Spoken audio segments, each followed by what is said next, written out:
நான் இதுவரை டவுனுக்கே போகல. இப்போ டவுனுக்கு போனவர் என்ன சொல்கிறாருன்னு பார்க்கணும். அந்த அம்மா பேச பேச ஒரு மூஞ்சி நீங்கள் பார்த்தீங்களா இல்லையா?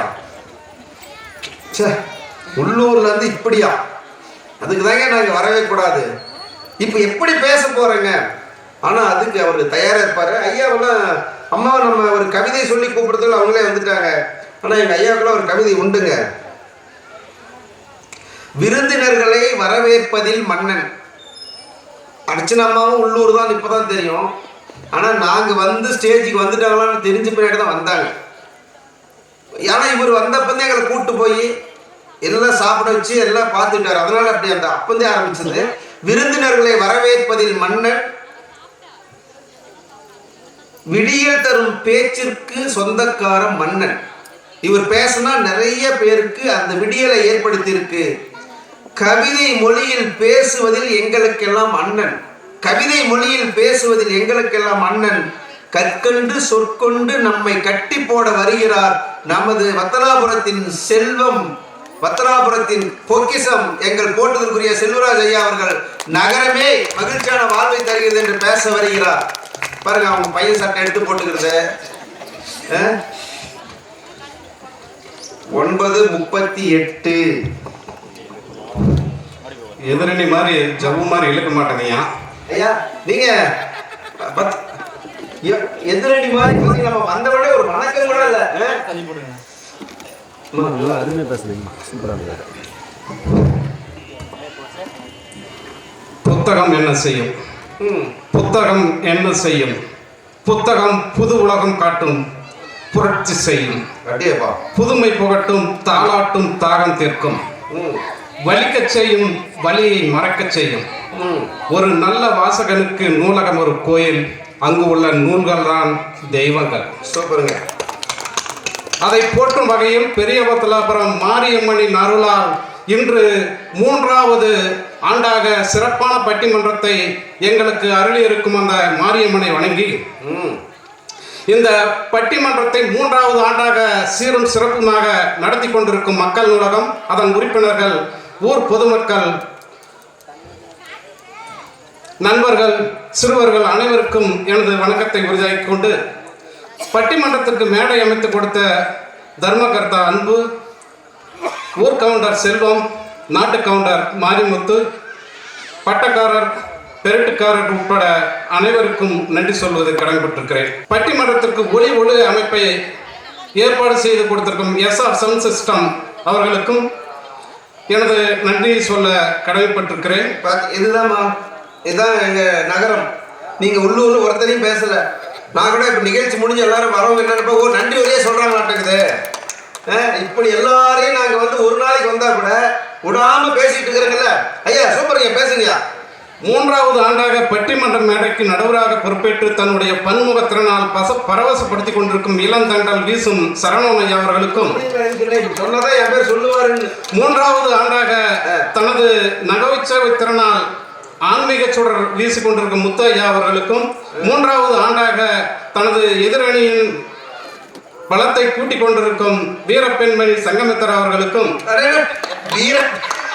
வீரப்பெண்மணியே தமிழ்துறை பேராசிரியர் நாகராஜ் அவர்களுக்கும், இந்த மண்ணிற்கு பெருமை சேர்த்து அமர்ந்திருக்கும் தமிழாசிரியர் அர்ச்சனா அவர்களுக்கும், கல்லூரி மாணவியாக இருக்கும் சீதா அவர்களுக்கும் எனது வணக்கத்தை உறுதியாக்கிக் கொள்கிறேன். அதாவது எதிரணி எவ்வளவு மரியாதையா பேசுற ஒரே பட்டிமன்ற பேச்சாளர் தமிழ்நாட்டிலே எங்க செல்வராஜ் ஐயா தான். நடுவர் அவர்களே என்ன சொல்றாங்கன்னா, எதிரணியில் வந்திருக்க அந்த சிலிண்டர்களே, எதிரணியில் வந்திருக்கின்ற மூட்டு பூச்சிகளே எல்லாம் பேசுறது பதில பெருமையை சேர்த்து அப்படின்லாம் எவ்வளவு அழகா பேசுங்க. நடுவர் அவர்களே, எதிரணியை சேர்ந்த அர்ச்சனா அவர்கள் பாடும் பறவைகள், ஆர்ப்பரிக்கும் அருவி, கொட்டும் நீர்வீழ்ச்சி, சொர்க்கமே என்றாலும் அது எங்கள் கிராமங்கள் தான் சொன்னாங்க. ஆமாங்கய்யா. அப்படி சொர்க்கம் மகிழ்ச்சி கொடுக்கிறது கிராமம் என்றால் அவர்கள் நகர வாழ்க்கையை ஏன் நாடி சென்றார்கள்? நகரத்தை எதற்கு நாடி சென்றார்கள்? நகரத்திற்கு எதற்கு நகர்ந்து சென்றார்கள்?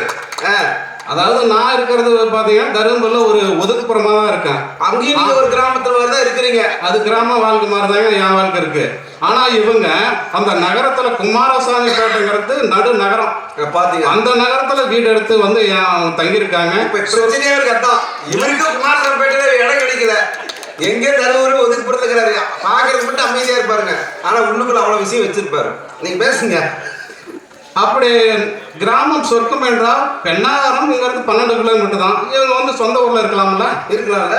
ஏன் நகரத்தை நாடி போகணும்? ஐயா அவங்க பெண்ணார் கேர்ள்ஸ் ஸ்கூல் ஏஹெச்எம் ஆயிட்டாங்க. நேரத்திலே போகணும், நேரத்தில் லேட்டா தான் வருவாங்க. தருமபுரியில இருந்து 30 கிலோமீட்டர் பெண்ணாகரங்கய்யா. பத்தலாபுரத்தில் பெரிய பத்தலாபுரத்துல இருந்து பெண்ணாகரம் 12 கிலோமீட்டர் தான். எது குறைவு? அடுத்ததுங்கய்யா, இதுக்கு அடுத்த வருஷம் பட்டிமன்றம் நான் பதில் சொல்லுவாங்கய்யா. அடுத்தது அவங்க பெண் வந்து பிஏ என்ஜினியரிங் படிக்கிறாங்க. கிராமத்தில் இருக்கக்கூடிய ஒரு சாதாரண கல்லூரியில் படிக்க வைக்கலாம்ல. திருச்செங்கோட்டில் இருக்கக்கூடிய ஒரு நகர கல்லூரியில் ஏன் படிக்க வைக்கிறாங்க? கல்லூரிகள் நகரத்துல தான் இருக்கு. சரிங்க, அருமை. இது மாதிரி அங்கதானே மகிழ்ச்சி இருக்கும். அந்த மாதிரி அந்த பொண்ணு பிஇ படிச்சு வந்ததானே மகிழ்ச்சி. நம்ம மதுராபுரத்திற்கு எத்தனை பேர் காவல்துறை அதிகாரி வந்திருக்காரு. இது போல மகிழ்ச்சிகளை உருவாக்குறது அங்கதான் இருக்குது. சொல்லுங்க. அரிதா மானிடராய் பிறத்தல் எரிது என்கிறார் ஔவையார். ஆமா, பிறவிகளிலேயே மனித பிறப்பு தான் முதன்மையானது, ஆறறிவு படைத்தது என்பது ஔவையாரின் வாக்கு.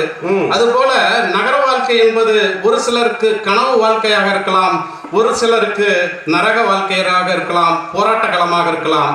அவர்கள் எடுத்துக்கொள்ளக்கூடிய அவருடைய மனநிலையை பொறுத்துதான் எல்லாமே அமைகிறது. நடுவர் மன பக்குவத்தை பொறுத்துதான். அது ரைட். அருமையா. ஐயா, காலையில எந்திரிச்ச உடனே நாமெல்லாம் வந்து கல்லூரி படிக்கும் போது பார்த்தீங்கன்னா அலாரம் வச்சு எந்திரிப்போம். ஒரு 5 மணிக்கு அலாரம் அடிச்சுன்னா வந்து அதை ஆஃப் பண்ணிட்டு மறுபடியும் 1 மணி நேரம் தூங்கிட்டு எந்திரிப்போம். ஆனா இப்ப நகர வாழ்க்கையில அப்படி இல்லை நடுவர் அவர்களே. எங்க மனைவி பாத்தீங்கன்னா 5 மணிக்கு எந்திரிச்சிருவாங்க. அந்த கிச்சன் ரூமுக்கு போயிட்டு அந்த பாத்திரம் கழுவாங்க பாருங்க, டமா டமான்ட்டு. அந்த சத்தம் பாத்தீங்கன்னா இப்ப அந்த இஸ்ரேலுக்கும் ஈரானுக்கும் போர் நடந்துச்சு இல்லைங்களா, அது மாதிரி இருக்கும் நடுவர்களே. அடுத்த நிமிஷம் 1 நிமிஷம் கூட நம்மளால தூங்க முடியாது. அந்த மாதிரி வந்து நகர வாழ்க்கை பரபரப்பா போயிட்டு இருக்கு நடுவர்களே. அதற்கு தகுந்த மாதிரி நம்ம வாழ்க்கையை அமைச்சுக்கணும். வெரி குட்ங்க. அதே மாதிரி சிலிண்டரை பத்தி நீங்க சொன்னீங்க.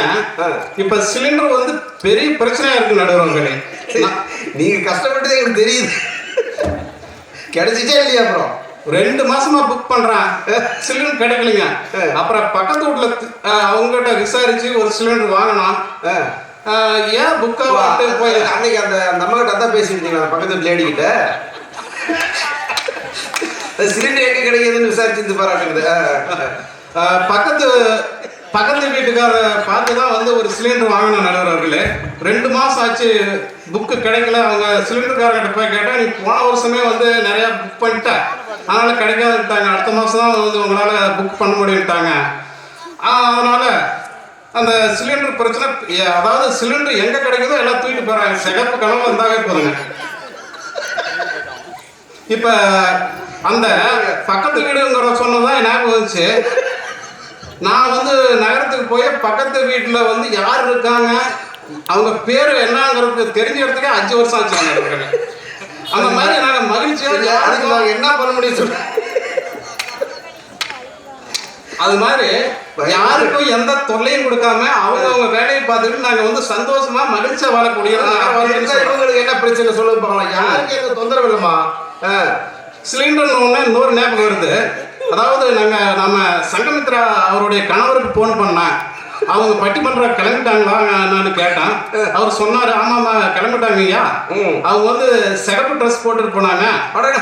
அது சிகப்பு ட்ரெஸ் போட்டு போவாத சிலிண்டர் யாரும் தூக்கி போயிட போறாங்க. அதனால அதை நினைச்சிட்டு தான் அவங்க மஞ்சள் ட்ரெஸ் மாதிரி இருக்காங்க நடுவர் அவர்களே. ஐயா, நீங்க உண்மையாகவே அந்த பொண்ணு வரப்ப சிகப்பு ட்ரெஸ் தான் வந்துச்சு, சுடிதார் வீட்டு. சாமி பாருங்க, இதுதாங்க ஹைலைட்டான பேச்சு. அவர் சிரிக்கவே இல்லை, ஆனா நாங்க விழுந்து சிரிச்சுட்டே இருக்கிறாங்க. எவ்வளவு கருத்து ஆழம் பாருங்க. அருமையா பேசுறீங்க, பேசுங்க. அடுத்து நம்ம எதிரணியில் இருக்கக்கூடிய தமிழ் பேராசிரியர், காவேரி கலை மற்றும் அறிவியல் கல்லூரி மேச்சேரியில் பணிபுரியக்கூடிய பேராசிரியர் நாகராஜ் அவர்கள் போன வருஷம் தான் சொன்னாங்க. ஏதோ ஒரு அனுமானத்துல தான் சொன்னேன். நான் வந்து வேணுமெல்லாம் கண்டுபிடிச்சலாம் சொல்லல. அவர் வந்து ஒரு கொல்லிமலை சித்தர்னு சொன்னேன். உண்மையாலுமே அதை நிரூபிக்கிறாருங்க. நான் அவருடைய வாட்ஸ்அப் ஸ்டேட்டஸை தினமும் பார்ப்பேன். எங்க சமணர் கோயில் இருக்குதோ, புத்தர் கோயில் இருக்கோ, எங்கெங்க கோயில் இருக்கோ, ஆலமரம் இருக்கோ, ஆத்தங்கரை இருக்கோ, அங்கெல்லாம் போய் உட்காந்து தியானம் பண்றாங்க. சட்டை கழட்டி போட்டு தியானம் பண்றாருங்க. அவர் இல்லைன்னு சொல்லுங்க பாருங்க. இப்ப உண்மையாகவே சித்தரா மாறிட்டு வர்றாரு. அது இல்லாம அவங்க ஊர்ல மாரியம்மன் பண்டிகை நடந்திருக்கு. மாரியம்மன் பண்டிகை மேளம் அடிச்சா சின்ன பசங்க எல்லாம் ஆடுவாங்க. அவங்க சந்தோஷத்துக்கு அவங்க ஆடுவாங்க. இவரு என்ன பண்றாரு, நாங்களும் ஆடுவோம்லன்னு இவரு தலையில ஆடுறதுக்கு ஆரம்பிச்சிட்டாங்க. ஒரு பேராசிரியர், கிராம வாழ்க்கை, ஒரு பேராசிரியர் வந்து இது மாதிரி எனக்கு அந்த ஸ்டேட்டஸ் பார்த்து எனக்கு கஷ்டமா போச்சு. என்னடா ஒரு பேராசிரியர் இந்த மாதிரி ஆடுறாரு அப்படின்ட்டு. அந்த மாதிரி இவர் எந்த அந்த கிராம வாழ்க்கைய எப்படி பேச போறாரு என்னங்கிறது எனக்கு ஒண்ணுமே புரியல. நீங்க பேசுறது மற்றவங்க பேசுறது கஷ்டம் தாங்க. நகர வாழ்க்கை காலையில 7:30க்கு ஆரம்பிக்குதுங்க. எனக்கு டைம் டேபிள் போடுறாங்க பாருங்க. 7:30க்கு ஆரம்பிச்சுன்னா அப்படியே ஒரு 7:30 ஆரம்பிக்குதா 7:30க்கு ஆரம்பிக்குதா? 7:30க்கு ஆரம்பிக்குது. நைட்டு 7:30. வார்த்தை தெளிவா சொல்லுங்க. எங்களுக்கெல்லாம் வந்து 7:30 தான் ஆரம்பிக்கிறதே. 7:30க்கு ஆரம்பிச்சு அப்படியே ஒரு 2 கிலோமீட்டர் போனா அந்த பக்கம் வெண்ணாம்பட்டி ரயில்வே கேட்டுன்னு ஒன்று போடுவாங்க. க்ளோஸ் பண்ணிடுவாங்க. முன்னாடி பார்த்தா 2 கிலோமீட்டர் வண்டிங்க, பின்னாடி பார்த்தா 2 கிலோமீட்டர் வண்டிங்க. அப்படியே சரமாரியா நிற்குங்க. இதை பார்த்துட்டு என்னடா வாழ்க்கை இது, நான் ஃபர்ஸ்ட் வெறுத்து போயிருக்கேன். ஆனா அடுத்தடுத்து வரும்போது அப்படியே நவந்துட்டு அரை மணி நேரம் அவன் போய் அப்படியே பக்கத்துல இந்த கேப்ல ஸ்கூட்டி நிக்கிறப்ப கொஞ்சம் டைம் பாஸ் ஆகும். அப்படியே கேப் எங்க கிடைக்கும் அப்படியே நவந்துட்டு போய் சேர்ந்துருவாங்க.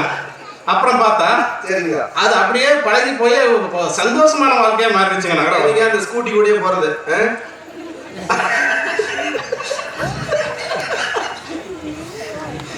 அதாவது கிராம வாழ்க்கையில பாத்தீங்கன்னா ஒரு பெண் எவ்வளவு புருஷன் கஷ்டப்படுத்தினாலும் சரி, அடிச்சாலும் சரி, அவங்க வந்து அது அவங்க கூடயே தான் வாழ்வாங்க. ஆனா நகர வாழ்க்கை அப்படி கிடையாது நடுவர்களே. ஒரு பெண் ஒரு தன்னுடைய புருஷனை பிடிக்கலாம் உடனே டைவர்ஸ், உடனே அடுத்த புருஷன். பரவாயில்ல, என்ன அருமையா போயிட்டு இருக்கு. அதாவது வெளிநாட்டு வாழ்க்கை நகர வாழ்க்கையை மாறிட்டு வருதுங்க. ஒரு பொண்ணு புருஷன் புரட்ட விடுறான்னு வந்து சொல்லி டைவர்ஸ் வாங்க. அந்த மாதிரி நகர வாழ்க்கை இவ்வளவு சிறப்பா போயிட்டு இருக்கு. இவங்க என்னமோ அப்படியே ஏமா சோறை பத்தி அரை மணி நேரம் பேசின பட்டிமன்றங்களெல்லாம் நான் இங்கதான் பாக்குறேன். நகர வாழ்க்கை ஒரு அற்புதமான பரபரப்பான வாழ்க்கையை போயிட்டு இருக்கு. என் கூட ஒர்க் பண்ற ஒரு ஆசிரியர், அவர் வந்து போன்ல எப்பயுமே மனைவி கிட்ட அபின்னு பேசிக்குவாங்க. நான் தனியா கூட்டு போய, ஐயா உங்க மனைவி பேரு அபிராமியா, அப்படின்னு சொல்றீங்க அப்படின்னு சொன்னேன். அவர் சொல்றாரு, அபிராமிலாம் இல்லைங்கய்யா, அடங்காப்பிடாரி. அந்த அடங்காப்பிடாரியை தான் நான் வந்து அபின்னு சுருக்கி சொல்றேன். இதை என் பொண்டாட்டிகிட்டே சொல்லிவிடாதீங்க, என் உயிருக்கு ஆபத்துங்க. இப்ப இருங்க, நீங்க அவங்க பொண்டாட்டிக்கு எதுக்கு சொல்லுவீங்க, நீங்க எதுக்கு சொல்லுவீங்க? நான் சொல்ல மாட்டேன், அவரு உயிருக்கு ஆபத்துங்க. அவரே கேட்கிறாரு. நீங்க இந்த ரகசியத்தை வெளியில யாரும் சொல்ல மாட்டேன். பட்டிமன்றத்தான் சொல்லுவேன், ஆனா அவர் பேர் சொல்ல மாட்டேங்க. சரிங்க. இது போல நகர வாழ்க்கை ஒரு சந்தோஷமான வாழ்க்கையா போயிட்டு இருக்கு. அதாவது கிராமத்துல இருக்கக்கூடிய ஒரு மனிதர் நகரத்துக்கு செல்ல வேண்டும் என்றால் பல கிலோமீட்டர்கள் சென்று அவர் தன்னுடைய உடல்நிலையை பார்க்க வேண்டும். ஆனால் நகரம் அருகில் இருக்கும்போது அந்த மருத்துவமனை எளிமையான சிகிச்சை கிடைக்கிறது. ஒரு வயதான மனிதர்கள் கூட தன்னுடைய துணை இல்லாமல் தானே சென்று வைத்தியம் பார்க்கக்கூடிய இடம் நகரம். ஆனால் கிராமம் அந்த போக்குவரத்து வசதிகள் மிகவும் மோசமானவை இருக்கும். அதாவது அந்த ஊட்டி, கொடைக்கானல், இப்போ பார்த்தீங்கன்னா கிருஷ்ணகிரி பக்கம் தேன்கனி கோட்டை இந்த பக்கம் பார்த்தீங்கன்னா அந்த மலைவாழ் மக்கள் சாலை வசதி இல்லாத காரணத்தினால் அந்த தொட்டில் கட்டி, அதாவது ஒரு பிரசவ பெண்ணாக இருக்கலாம், பாம்பு கடிச்சு உடனே ஹாஸ்பிட்டலுக்கு கொண்டு போனோம். அந்த சமயத்தில் கூட தொட்டில் கட்டி பல மணி நேரம் தூக்கி கொண்டு வருவதற்குள் உயிரிழந்த நிலையை நாம் பார்க்கிறோம். அந்த கிராம மக்கள் செய்தித்தாட்களிலோ தொலைக்காட்சிகளோ கேட்குறோம், இவங்க எங்களுக்கு 150 வருஷம் ஆகுது, சாலை வசதி இல்லை, இதனால நாங்கள் கொண்டுட்டு வரும்போதே உயிர் பறிப்போய் விடுறது இப்படின்னா சொல்லும்போது மிகப்பெரிய ஒரு வருத்தத்தை கொடுப்பது நடுவர்களே. அதனால் அந்த போக்குவரத்து மிகப்பெரிய ஒரு இடராக இருக்கக்கூடியது கிராமத்தில். அடுத்தது கல்வி. ஒருமைக்கண் தான் கற்ற கல்வி ஒருவருக்கு எருமையும் ஏமா படைத்து என்கிறார் தெய்வப்புலவர் திருவள்ளுவர் அவர்கள் 398வது குறள். அதாவது கல்வி என்பது ஒரு பிறவியில் ஒருவன் கற்றால் ஒரு பிறவியில் அவனுக்கு பாதுகாப்பு கொடுப்பது மட்டுமல்லாமல் 7 பிறவியும் அவனை பாதுகாப்பு கொடுக்கும். அதுதான் கல்வி. அந்த கல்விக்காக கிராமத்தில் இருந்து பள்ளிகளிலும் கல்லூரியை படிப்பதற்காக தன் மகனையோ மகளையோ கொண்டு போய் சேர்க்கிறார்களே, அந்த நல்ல நல்ல கல்லூரி ஒரு கல்லூரியோ ஒரு இருக்கக்கூடிய நகரம் தான். ஒரு மாணவனுக்கு அந்த படிக்கக்கூடிய இடமும் கிடைக்கக்கூடிய நண்பர்களும் தான் அவனுடைய எதிர்காலத்தை நிர்ணயம் செய்கிறார்கள். அந்த கல்லூரிகளும் பல்கலைக்கழகங்களும் நிரம்பி இருக்கிறது என்கின்ற நகரம் தான். தற்பொழுது போட்டித் தேர்வுக்கு படித்துக் கொண்டிருக்கிறார்களே மாணவர்கள், அவர்கள் கோச்சிங் சென்டர் எங்கே போய் சேர்கிறார்கள்? நகரத்தை நோக்கிதான். தற்பொழுது கூட போய் இதுல ஒரப்பாச்சூர்ல சேர்ந்து சொல்லுங்க. ஒரப்பாச்சூர்ல சேர்ந்து ஐஏஎஸ் படிங்க. அடுத்தது அப்படியே தண்டாவில் போய் சேர்ந்து ஐபிஎஸ் படிங்க. என்னங்க இப்படி அரை மணி நேரம் சோத்தையே பத்தி பேசிட்டு நீங்க பேசுங்க. தற்பொழுது அந்த மாவட்ட மைய நூலகம் என்று இருக்கிறது ஒவ்வொரு மாவட்டத்திலும். அது போல தருமபுரி மாவட்ட மைய நூலகம் இருக்கிறது. ஒவ்வொரு நாளும் 100 பேர் 150 பேர் போட்டித் தேர்வுகளுக்கு தினமும் ப்ரிப்பேர் பண்றாங்க. வருஷம் அந்த போட்டித் தேர்வுல செலக்ஷன் ஆகுறாங்கன்னா அந்த நகரத்தை நோக்கி அறிக்கை விரிவு செய்ய வேண்டும், தன்னுடைய எதிர்காலத்தை அமைத்துக் கொள்ள வேண்டும் என்ற காரணத்தினால்தான் என்பதை மறக்க இயலுமா எதிரணியினர் ஒன்றும் பேசவே முடியாதுங்க. அடுத்ததாக 3வதாக மிக முக்கியமாக இருக்கக்கூடிய பொருளாதாரம், வேலை வாய்ப்பு. அந்த பொருளாதார வேலை வாய்ப்பை கிராமத்திலிருந்து பெரிய தொழிற்சாலைகளில் இருந்து அனைத்தும் அங்குதான் இருக்கிறது. இப்ப சிவகாசி எடுத்துக்கொண்டு போனால் லட்சக்கணக்கான குடும்பங்கள் அந்த பனியன் தொழிற்சாலையை நம்பி இருக்கிறது. சிவகாசி அல்ல, திருப்பூரிலே. அதே போல சிவகாசி பட்டாசு தொழிற்சாலையை நம்பி ஆயிரக்கணக்கான குடும்பங்கள் வாழ்கிறது. தீப்பெட்டி தொழிற்சாலை, பல்வேறு தொழில்கள், பல்வேறு நிறுவனங்கள் இருக்கக்கூடிய இடம் நகரங்கள் தான். சிப்ஸ் கடை பெங்களூரு, சென்னை, இந்தியா முழுசும் கிளைகள் வச்சிருக்கிற சிப்ஸ் கடை அனைத்தும் வந்து நகரத்தை நோக்கியே போயிட்டு இருக்கிறது. என்ன காரணம்? ஆனா ஒண்ணு மட்டும் கிராமத்துல தான் இருக்குது. கிரானைட் மட்டும் கிராமத்துல தான் இருக்குது. அதுவும் நகரத்தை நோக்கி போயிருது. அடுத்ததாக கொண்டு வரணும், விற்கிறதுக்காக தான் கொண்டு வரணும். அருமையாங்க, சூப்பர்யா. இப்ப வேலை இல்லைன்னா கடன் வாங்க தோணும். இப்ப நாகராஜோடைய ஃப்ரெண்டு மாதிரி ஒரு ஆள் என்ன பண்ணாருன்னா 5 லட்சம் கடன் வாங்கியிருக்காரு. ஐயோ 5 லட்சம் கடன் வாங்கிட்டோம்னு என்ன பண்றாரு? விஷத்தை குடிச்சாரு. அடடா விஷ குடிச்சாங்க. என்ன பண்றாங்க? இவங்க சொந்தக்காரெல்லாம் சேர்ந்து பெரிய ஹாஸ்பிட்டல கொண்டு போய் சேர்த்தி இவங்க கடன் வாங்கி 10 லட்சம் ரூபாய் சேர்த்துறாங்க. இப்ப பார்த்தா மொத்தம் 15 லட்சம் கடங்க. என்ன ஆகுறது அவரு? இந்த மாதிரி வேலை இல்லாத ஒரு நிலை இப்படிதான். அடுத்தது நடுவர் அவர்களே, ஒரு மனைவி வந்து தன்னுடைய புருஷன் வேலை இல்லை, அதனால என்ன பண்றாங்கன்னா போலீஸ் ஸ்டேஷனுக்கு போடுறாங்க. போலீஸ் ஸ்டேஷனுக்கு போய், சார் என் புருஷன் வந்து 2 நாளா காணோம், நீங்க தான் கண்டுபிடிச்சு கொடுக்கணும் அப்படிங்கிறாங்க. அவர் சொல்றாரு, எஸ்ஐயே என்னம்மா 2 நாள் புருஷனை காணோம்னு சொல்ற, என்ன உங்க புருஷனுடைய அடையாளம் என்ன அப்படின்னு கேட்கிறாரு. நான் அடையாளம் சொல்றேன், நோட் பண்ணிக்காங்க அப்படின்னு சொல்லிட்டு என் புருஷனுடைய நெத்தியில எலுமிச்சை பல சைஸுக்கு வந்து படைச்சிருக்கோம். அடுத்தது கழுத்துக்கு பின்னாடி அந்த பாத்திரத்துடைய வெட்டுக்காயம் விழுந்திருக்கும். அடுத்து கையில சூடு வச்ச தழும்பு இருக்கும்.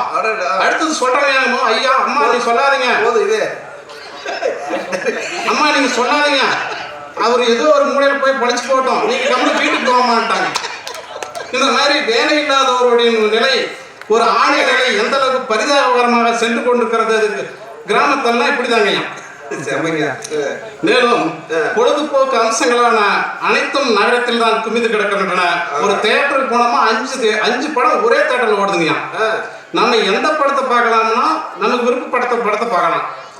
ஒரு நாளைக்கு அந்த டிமேக்ஸ்க்கு எங்களை கூட்டு போய்க்கிறீங்களா? சொல்லுங்க பார்க்கலாம். நீங்க எத்தனை படம் பாத்தீங்க?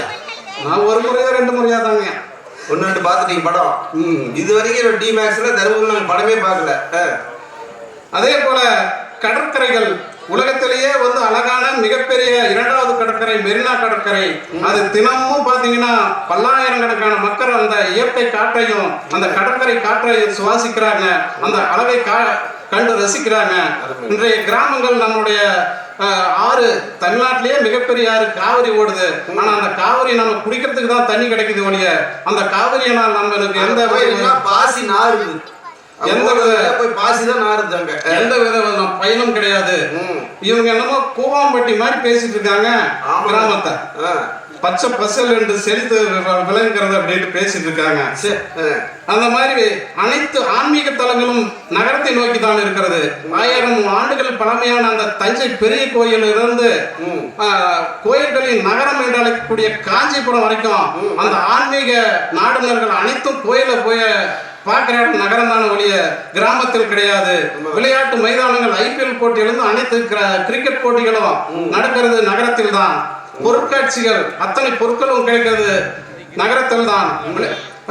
பூங்காக்கள் அனைத்தும் கிடைக்கிறது அங்கதான். விதமான உணவுகள் கிடைக்கிறது நகரத்துல தான். இப்படி சொல்லிக்கிட்டே போகலாம் நடுவர்களே. நேரம் தான் ஆகிட்டே இருக்குது. இந்த அனைத்தும் கிடைக்கும் காரணத்தினால்தான் உழைத்து கிடைத்த மக்கள் உற்சாகத்தையும் மகிழ்ச்சியும் கொண்டாடுகிறார்கள் நகரத்தில். தெரியாத ஒன்றை தெரிந்து கொள்கின்ற போது, புரியாத ஒன்றை புரிந்து கொள்கின்ற போது, உணராத ஒன்றை உணர்ந்து கொள்கின்ற போது, அனுபவிக்காத ஒன்றை அனுபவித்து தெரிந்து கொள்கின்ற போது, சிந்திக்காத ஒன்றை சிந்தித்து பார்க்கின்ற பொழுது எல்லையற்ற மகிழ்ச்சி ஏற்படுது. அது நகரத்தில் தான். ஒரு முறை சொன்னால் அது வார்த்தை, ஒரு முறை சொன்னால் அது வார்த்தை, பலமுறை சொன்னால் அது மந்திரம். எதிரணியினர் பொய்யான தகவல் கூட பலமுறை சொல்லி மந்திரமாக்கி விடுவார்கள். அதனால் அவர்களின் பேச்சை கணமெடுத்து பார்த்து எது சரியான கருத்து, சரியான வாதம் என்று சிந்தித்து எங்கள் அணியின் பக்கம் நன்றான தீர்ப்பை வழங்குமாறு அன்புடன் கேட்டு விடைபெறுகிறேன். நன்றி, வணக்கம். இந்த கைத்தட்டல் உண்மையே போதாதுங்க. தயவு செஞ்சு நல்ல கைத்தட்டுங்க, உற்சாகமா கைத்தட்டுங்க. சிரிப்பு மலை செல்வராஜ் ஐயா இப்படி பேசி நாங்கள் பார்த்ததே இல்லை. ரொம்ப அற்புதமாக அந்த அம்மா தான் நல்லா பேசுனாங்கன்னு நினைச்சேங்க. அந்த அம்மாவையே நானும் அதே வத்தலாபுரம் தான். அது நான் டவுன்ல இருந்துட்டு உண்மையை தான் பேசுவேன். அது சொன்னார் பாருங்க, அவங்கெல்லாம் பேசுவாங்கயா, 1008 விஷயம் சொல்லுவாங்க, நீங்கள் நம்பிடாதீங்க, நல்லா கனமாக எது இருக்குதுன்னு பார்த்து தீர்ப்பு சொல்லுங்க, எங்களுக்கு கொடுங்கன்னு கூட சொல்லல, கனமாக எது இருக்குது கருத்து அதுக்கு பார்த்து சொல்லுங்கன்னு ரொம்ப நகைச்சுவையாக பேசினாரு. அவர் இளமையாக ஏன் இருக்காருன்னு இப்போ தெரியும். எந்த ஒரு மனிதனுக்குள் நகைச்சுவை உணர்வு இருக்கோ அவங்க எப்பயுமே இளமையாக இருப்பாங்க. அந்த சிந்தனை திறன் அதிகமாக இருக்கிறவங்க நகைச்சுவையோடு இருப்பாங்க. இப்படிப்பட்ட பொக்கிஷங்கள்லாம் இந்த ஊரில் இருக்காங்க. தயவுசெய்து பெரியவர்களே, இந்த ஊர் பிள்ளைகளை நீங்கள் வேறு இடத்துக்கு கொண்டு போய் சேர்க்கணும். அதுக்கு இளைஞர்கள் கிடைச்சிருக்காங்க. இவங்களெல்லாம் விட்டுறாதீங்க. இந்த மாதிரி கருத்துக்களை கூறிக்கொண்டே இருங்கள். ஒரு தெற்கூத்துனா ஒரு விடிய உட்காந்து பார்க்குறேன். ஒரு ஆடல் பாடல்னா பக்கத்து ஊரில் இருக்கிறவங்களாம் வண்டி கட்டினா வந்திருப்பாங்க. இந்த இடமே பத்தாம இருக்கும். ஆனால் அதெல்லாம் மாயை மாயை மாயை. இது கொஞ்ச நேரம் சொன்னா கூட நம்ம சிந்திக்கின்ற விஷயங்கள் இருக்கு. எதற்காக நகரத்துக்கு போனாங்க? உண்மையை சொன்னார் சார். மருத்துவ வசதி அங்கதான் சார் இருக்கு. அந்த மருத்துவ வசதிக்கு கல்வி எங்க இருக்கும்? அங்க போய் தான் வாங்கணும். அதற்காக போனங்க. அந்த கல்வி கிடைச்சா, அந்த மருத்துவ வசதி கிடைச்சா, என் வாழ்க்கைக்கான தேவை கிடைச்சா மகிழ்ச்சி இருக்குன்னு பேசினாரு. கிராமத்துல இன்னைக்கு பிரச்சனை இருக்குதாங்க. எங்க ஊர்ல 2 பேர் ஒரே வீட்டுல 2 அண்ணன் தம்பி கட்டியிருக்காங்க. 2 மனைவி, ஒத்த ஓரகத்தின்னு சொல்லுவாங்க நம்ம ஊர்ல. சண்டை 15 வருஷமா பேசுறது இல்லைங்க. பக்கத்து வீடு கிராமத்துல 2 பேர் பேசுறது இல்லை. திடீர்னு அந்த பெரியவர் மனைவி லாட்டரி சீட்ல ஒரு 15 லட்சம் விழுந்துருச்சு. இந்த சின்ன ஓரகத்தி பாயசம் காசி எல்லாத்துக்கும் கொடுக்குறாங்க. நாங்களாம் போறாங்க, ஐயா நீங்க ஒரு டம்ளர் குடிங்க. என்னம்மா விசேஷம்னு? எங்க அக்காவுக்கு லாட்டரி சீட்டு 15 லட்சம் விழுந்துருச்சுன்னு. ஏமா உங்க அக்காவுக்கு நீங்க சண்டை போட்டு பேசுறது இல்லையே, அப்புறம் என்ன அக்கறையா பாயசம் செய்யறீங்க அப்படின்னா, ஐயா அதுல தான் விஷயமே இருக்குது. அந்த லாட்டரி சீட்டு தொலைஞ்சு போச்சு, அதுக்குதான் பாயசம் வச்சு கொடுத்துட்டு இருக்கிறாங்க. இப்படி அந்த கிராமங்கள்ல இன்னும் இருக்கு. ஆனா டவுன்ல அப்படிலாம் இல்லை. நீங்க உங்க வேலையை பாருங்க, நாங்க எங்க வேலையை பாக்குறோங்கன்னு போயிட்டே இருக்கிறாங்க. சண்டை வரதில்லை. உண்மைதாங்க. நம்மளாம் கிராமத்துலலாம் அம்மா எந்திரியா ஆம்பளை விடிஞ்சு போய் தூங்கிட்டே இருக்கிறேன்னு சத்தம் போட்டு எழுப்பிடும். இப்போ டவுன்லாம் அப்படிலாம் இல்லைங்க. அப்படியே பார்க்குறாங்க, காப்பி ஆத்துற மாதிரி ஒரு சவுண்டு வருது, டிக்கு முழிச்சிடுறாங்க. அப்படியே முழிக்கலன்னா பாத்திரம் விளக்குற மாதிரி ஒரு பாத்திரத்தை டொம்முன்னு கீழே போடுறாங்க. திடீர்னு எந்திரிச்சுக்கிறங்க. ஏங்க அந்த பாத்திரத்தை எடுத்து வச்சுட்டு அப்படியே கையில் சோப் பண்ணிட்டீங்களா, சரி அப்படியே கழுவி வச்சிருங்க. அப்படியே அவங்க வேலையை நம்மகிட்ட கொடுத்துட்டு அவங்க அடுத்த வேலைக்கு போயிடுவாங்க. இப்படி வாழ்க்கை சந்தோஷமா போகுது பாருங்க. சிலிண்டரை பற்றி ஆரம்பிச்சாரு, அப்படியே நகைச்சுவையே கொண்டு வந்துட்டேன்ட்டார். ஒரு இன்னைக்கு பயங்கரமான துயரமான விஷயம் சிலிண்டர் தான். பெண்ணாயிரம் கூட கூத்தப்பாடி வர அங்கதான் சிலிண்டர் கிடைக்குது எங்க ஊர்ல. அந்த மாதிரி அந்த நிகழ்ச்சியை கூட ஒரு நகைச்சுவையாக கொண்டு போக முடியும்னா அது நகரில் இருக்கிற டவுனில் இருக்கிறவங்க தான் அப்படி எளிமையாக கடந்துடுவாங்க. கிராமத்தில் கொஞ்சம் டென்ஷன் ஆகுவாங்க அப்படின்னு சொல்லி பேசியிருக்காரு.